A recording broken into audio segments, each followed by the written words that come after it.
So for this week on CyberSchool, we're talking all about Nightringer. And Nightringer is a feature on the majority of CyberData products.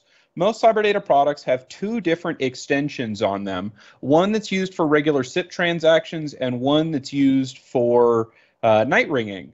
And what night ringing is, night ringer is kind of a term that we've kind of co-opted and created. It's sometimes referred to as loud ringing, but it kind of varies through different terms in the industry, especially with peripherals like ours, where they'll have different terms for it. But essentially, it's an extension that's designed to only ring. So what is a Nightringer? Nightringer is, of course, the second SIP extension on the majority or the most of CyberData products.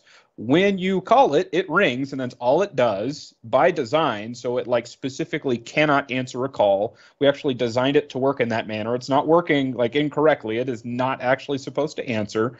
And it's mainly used for ringing notification for an incoming call for things like ring groups. Ring groups are the most common use case because with a ring group, a call comes into, say, for example, with our support department 333. When the call comes in there, it gets distributed through a couple different phones, and it would be easy to just add the extension number of the Nightringer extension into that ring group for that additional notification. We've used things like that in the past for, say, one of our standard wall mount speakers to just get that extra auditory notification, but it can also be visual notification if you use something like one of our dedicated SIP strobes or a strobe kit accessory, depending on the product that you're using. So it's a really versatile, very simple feature of the majority of our products. And the reason that you would want to use something like this is just sometimes your regular desk phone isn't loud enough, especially if it's probably something that a lot of companies do, probably not so much anymore, but, if you're discussing ideas, you kind of huddle around somebody's desk. This is something that we definitely did in the support department when we were, say, reviewing logs with a different tech or just kind of pitching ideas on troubleshooting. We would kind of congregate all in one area. And sometimes, you'll turn down the ringer on your phone and, you might not be able to hear that incoming call. So with something like the Nightringer extension on, say, a speaker, a strobe, or even, say, like a paging adapter for an analog stereo system, you can still get that extra notification to an incoming call. So it just provides that additional notification that something is going on. Of course, it can be visual if you're opting to use one of our dedicated SIP strobes, both in the indoor-outdoor variety or our strobe kit in that same indoor-outdoor variety. So you've got a lot of different applications for it. And you can kind of mix and match where auditory might be more helpful in some areas, or say, for example, in kind of louder areas, you might have to have that visual notification because people are wearing earplugs or, like gun muffs or something, and they might not be able to hear what's going on around them. So they need that visual notification that a call could come in.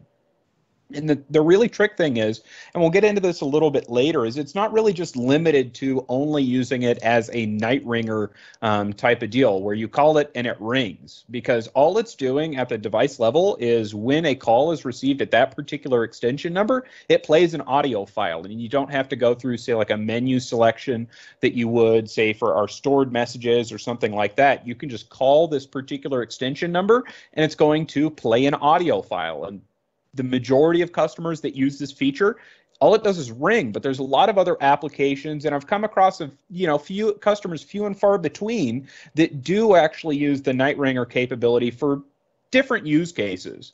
And they can be pretty interesting, and I figured it's something that I wanted to expand on that actually kind of created this CyberSchool that we're doing today. And the nice thing with a Nightringer feature is this is pretty much, it exists on just about every single product that we make. The real exceptions are, some of our accessory products, say, for example, like the network dual door strike relay. That thing's not SIP related, so it doesn't have the Nightringer capability. Another example would be, say, our call buttons, because the call buttons don't have a way to produce sound or light, say, for example, with like a strobe illumination. A strobe doesn't have a speaker per se, but it can still illuminate and then actually drive that notification. So it exists on the majority of products that would be designed to actually receive a call. So, depending on what type of CyberData product you have, whether it's one of our speakers, an intercom, a horn, a paging amplifier, or even one of our IP to analog devices,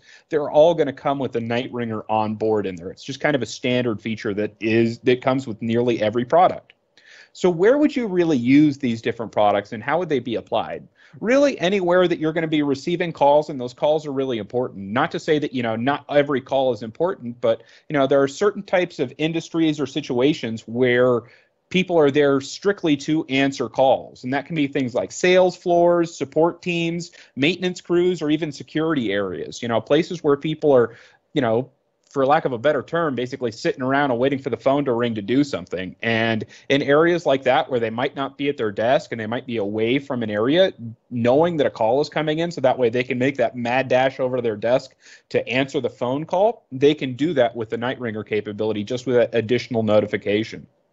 But then it also kind of expands to say something out on, say, like a machine shop floor where they might have, one phone in kind of a quieter area, and they've got a strobe on the outside of that wall, outside of the quiet area, in kind of the loud area where, say, you've got, lathes or big CNC machines or something where that hearing protection would be required. They're not going to be able to hear that phone ringing in a separate room, but they can sure as heck see that blinky light on the wall that'll tell them, hey, there's either, multicast going on or there's a call coming in. There's a lot of capability with that. And with our strobes, you can set up different colors for different events. Say a Nightringer call could be blue and your multicast could be green, and then your emergency multicast could be red. You've got a lot of capability there. So the Nightringer can be really useful even in areas where they might not be able to hear it, which is kind of the common thinking, especially for a lot of the applications and questions that we get for the Nightringer is, I need a loud ringer. Well, okay, what if you need a loud ringer, but you can't hear the loud ringer? That's where a strobe would come in. But other areas like delivery areas can be really, really useful. Say, for example, you've got a shipping dock, and you normally keep the shipping dock closed, especially during the winter time, where it can get a little cold, where you've got the door closed and you've got an intercom at that back door to the delivery dock, and your friendly neighborhood UPS guy can just press that call button, and it calls a ring group that would be the main phone that would be right in there in that delivery area, say your shipping guy or your shipping person, and there could be a strobe on the wall or an IP66 horn that could play just a loud notification that somebody is at the back door. And you could even change that audio file to say there's a delivery at the back door, so that way they know exactly what's going on. And really just anywhere that you would need that extra notification, you could really apply in a Nightringer. So it even could be, say, things like a hallway or somewhere, say, near like a bathroom or something like that, where if a call was coming in and people might be up away from their desk and not, say, in that central sale floor or support team area, say if they, say went downstairs to go use the bathroom real quick and they might be the only person on duty, say it's, lunchtime and the other guy's, out on lunch, they could get that additional notification. So the Nightringer is an extremely useful feature, again, that comes on almost all CyberData products. So the real main ways that people will use this is in a ring group. That's the probably 90 to 95% of the application for this particular feature is just going to be in ring groups. It's a really simplistic idea for it, but it can be expanded just a little bit to say used as a doorbell. And we'll cover one kind of example like that, where a call button or an intercom can call the Nightringer extension of a device instead of just playing, say, the standard, kind of analog ringtone that we have on there. Kind of think your old school analog phone, that type of a ringtone. You could put in more like a standard doorbell audio file, or it could be something a little bit more specific, say with, actual speech in there that says there's somebody at the back door, or you have a delivery at, gate B1 or something like that. But it can also be used as emergency notification because, again, at the base level on how these devices work, when a Nightringer call is received at that particular extension, it plays an audio file. So really, the ways that this can be used, the possibilities are limitless. There's just so many different applications that the Nightringer could be used for. Just thinking that it can only be used as a loud ringer is really kind of limiting the really cool features of this particular device. So let's talk a little bit more about kind of an example case. So we've got a customer that's calling into a ring group, had some fun with some stock images here. So we've got a guy that's just calling, 1-800-HELP-NOW. and he gets that usual, IVR, or basically that, auto attendant that everybody's used to when they call those 1-800 numbers. Press 1 for sales, press 2 for support, 3 for billing, press 0 to repeat, what have you. And they go through and they select numbers through that particular dial plan. And then the phone system will say, for example, if you press 1, it will send that call to a particular ring group. And if you press 2, it'll go to a different ring group, so on and so forth. So for this example, the guy's calling in and he's trying to get to sales. So he's going to call and press number 1. And by pressing number 1, the call is distributed to the ring group that include a whole bunch of different phones down here on the bottom and the Nightringer extension of the SIP speaker that we have there. So that way all of the phones are ringing at the same time, as well as that Nightringer extension. So you get that loud, easy auditory notification out of the system. Super duper easy. This is all a call flow and kind of a process that we're all used to, because we've all had to call these stupid 1-800 numbers and deal with the auto attendants. Super cool tech, but the auto attendants can be kind of annoying. But this is kind of how you can apply the Nightringer in this type of a scenario. You've got that sales floor, people might be up away from their desk, and that Nightringer from the SIP speaker gives them that capability to just know, hey, there's a call coming in. Everybody get back to your desk as soon as you can and get that call. And of course, this would be an example of an auditory notification because it is producing audio, it's producing sound. So next, we've got a guy that is running a machine shop and his machine broke down. So he's kind of a little frustrated and he's calling the machine guys, the machine tech guys, hey, somebody come over here, repair this machine. This is mission critical. We're making stuff. And this would be something that would be done internally. Of course, you can't really tell there on his phone, but he's using a soft phone on his cell phone there, so that way he can still dial by extension and call into the local phone system to be able to call the maintenance group. And when he calls that maintenance group, it's calling the loudspeaker amplifier that they have over in the maintenance area, where they've got, a couple different machines and stuff and some Polycom phones there. But because it's kind of a louder area, they need that accessory strobe capability. So they've got an accessory strobe plugged into it, and now they're combining both that auditory notification from that loudspeaker amplifier. It's got that nice IP66 rated analog horn, so it's nice and loud, but it's also blinking a nice little, for them, it's a red light because they need to be able to see that. They know it's important. These guys are mission critical, so they got to go deal with that light immediately. They can answer the call, figure out where they have to go and what they expect is wrong with the machine, and they can dispatch the guys out there. So these are two kind of like standard use cases for a Nightringer, where you're basically just calling into a ring group and you're getting this additional notification. It's either auditory, meaning it's sound, or it's visual, so you've got a big blinky light on the wall. So these are just kind of a real basic rudimentary implementation of something like this. But then we can kind of expand to a higher level use case, something that is kind of outside of the box. It's a little different because you're just thinking about how this thing works. And again, when the Nightringer is called, all it's doing is playing an audio file that's associated with the Nightring audio file. And you can change this audio file on our audio files tab. And that's just going to be a standard WAV file with a little bit of particular formats that you have to change in there. For example, it has to play at 8,000 hertz, mono, a Microsoft PCM format, but basically just a WAV file with some subtle nuances. And then you can really change the application for the Nightringer and use it in a different manner. So again, things like a doorbell, emergency notification, or even a simple announcement.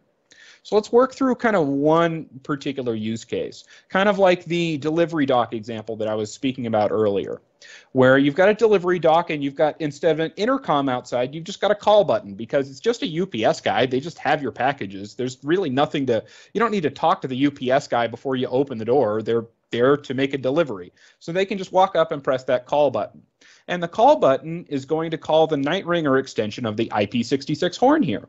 So that way, when the call comes in, it's just going directly to the Nightringer extension and it's going to ring. And the nice thing with this is with most phone systems, when a call is sent to the where it go, the part in the SIP messaging that it'll get to at this point, which is a message known as a 180 ringing, where basically the phone is ringing and it's waiting for somebody to pick up. This is one that will ring for some predetermined amount of time, and it varies with the phone system, where it can be either measured in the number of rings or the number of seconds. It varies depending on the phone system and how they actually implement it. But it's something that can just be automatically ended when that call gets to a certain length. So say, for example, the phone system has a limit of 30 seconds before it forwards the call to voicemail. So that UPS guy just presses that call button, it calls the Nightringer extension of the IP66 horn, and it rings. And they've got a different audio file loaded in there, so that way, instead of it just playing its regular kind of analog old school phone ringing, it's playing more of a standard doorbell chime. And that way they know, hey, there's somebody at the door. And that way, the nice thing with the auto forward to voicemail and having the voicemail box disabled is, as soon as that call forwards to voicemail, there is no voicemail box for that extension. The call ends. So that way, it's kind of a simple way. You just press the button and the call will ring for about 30 seconds and then shut off on its own, and then be ready back in that state, ready for somebody to press it again. So this is kind of an outside of the box application for something like this. It's very similar to the standard use case, but it's a little bit more outside of the box, just because you're using a different audio file in there, and it can be used for all sorts of things depending on the phone system and how the phone system works with the forward to voicemail feature. And that's just something that's inherent with the majority of phone systems, where you can typically set the length of rings before a call is forwarded to the voicemail box, because, you know, like we're all used to having an answering machine, so it's eventually going to forward over to your voicemail. So that way somebody can leave a voicemail. And usually this is a configurable setting on most phone systems. Some hosted providers don't allow you to manage a feature like that. Say, for example, if you wanted to forward to voicemail very quickly or very slowly, say with more rings or less rings. It kind of depends on your phone system on how you can really apply this in different manners, but it's a really cool feature, and the sky is really the limit with something like this, because you can, say, expand it to different, say, sales notifications for, say, a smaller shop, where you could go and record, say, your weekly sales, and instead of having to call up and then dial and, you know, select a particular stored message, then you have to have, you know, almost like a weekly sheet that you print out for the people that will do this, you know, say the checkers that do this, you know, every 15 minutes. They can just pick up a phone and dial the same number every week, and then just leave the phone off hook, and it'll play that message, and then they can just hang up when the message finishes, or it can be set to auto finish with that forward to voicemail feature. So there's a lot of different cool capabilities that you can set up with this. Again, really, all you got to do is change the audio file in there, and the sky's really the limit. So at the end of the day, is the Nightringer useful for the application? Personally, I think yes. It's a really cool, useful capability for our products, assuming your phone system allows you to use something like this, depending on, say, for example, dual MAC address registration. That is something that is kind of a looming potential issue with different providers, and we can cover something like that a little bit more in depth. I think we'll do another CyberSchool on TLS and SRPT to talk a little bit more about security and how that applies to different phone systems. But it's a really useful feature because it provides additional notification to ring groups, so that way people just know that there's an incoming call coming in. But it's not just limited to something like that. Again, it's not really just limited to ring groups. You can use it for a lot of other things in addition to ringing. And it also comes in both a visual and auditory notification capability. So if you need more of a sound-based notification, you're in a sales area, you don't really need those big blinky lights because it's not that loud, you can just go for a standard speaker. Or if you need something that is more visual, or say both visual and auditory, you could use something, say, our loudspeaker amplifier, and run a strobe kit off that. So that way you get both the auditory and the visual notification from the system. And this is, again, featured in just about every single CyberData product that we have, and it's been featured in our products for a long time. This is kind of a long-standing feature of the majority of our products, and is really appreciated by those that will go and implement something like this. So to conclude, I've only got two real terms that I want to kind of go over and review here, which would be SIP. That's just the protocol that's used to set up phone calls, and that's specifically Session Initialization Protocol.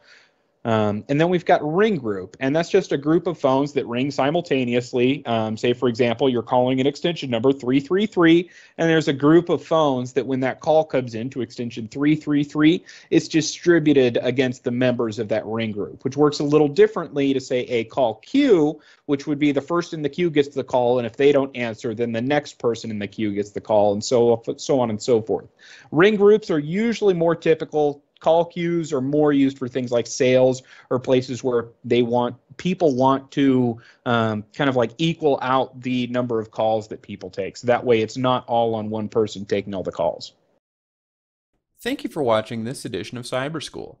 If you have any questions, please get in contact with our sales department.